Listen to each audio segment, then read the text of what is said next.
Tay and Lisa Britova got married in January 2021 during the second coronavirus surge in the US. Instead of a large reception, they only had 10 guests, social distancing in place, and no plans for their honeymoon.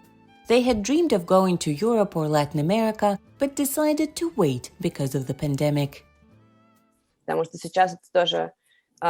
It's such a headache right now. Borders open and close again. Tests are needed. The results expire quickly. Well, it's all very complicated. So we decided not to think about the honeymoon for the time being.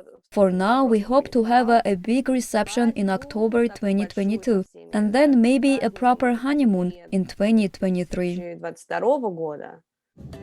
In January, Evgeny and Lena Semenovy celebrated their 25th wedding anniversary.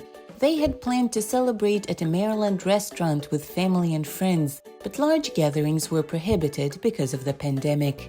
So they bought cheap plane tickets and headed to Puerto Rico. The beaches of Vieques were all ours. Vieques is a small island of Puerto Rico's eastern coast. They were limiting the number of tourists, and the beaches ended up being empty. Travel agents say many are still willing to travel, but are concerned about the rising costs as restrictions are being lifted and the tourism industry tries to recover profits lost during the pandemic.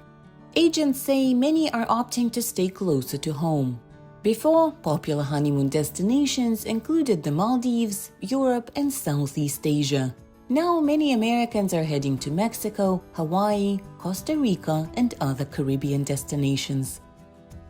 Rates are much higher this year than they've ever been in the past. So it's not necessarily a bargain. Like, there really is not travel bargains right now, and like anywhere you go. So it is, they are seeing that they're spending the same than they would spend on a larger scale honeymoon. It's just closer, it's easier with flights, it's not as extensive. Travel agents add that during the pandemic, traditional honeymoons have turned into the so-called mini-moons that don't last as long as usual and often involve a short trip to a neighboring state. Bigger trips are being rescheduled for 2022 and 2023.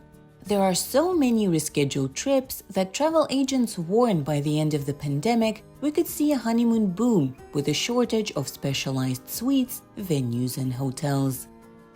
The other thing that's happening is everybody that was booked for 2020 has already rebooked for 21 or 22. That means that there's years of buildup of people who have already arranged a trip and are now pushing it to the next year or the following year.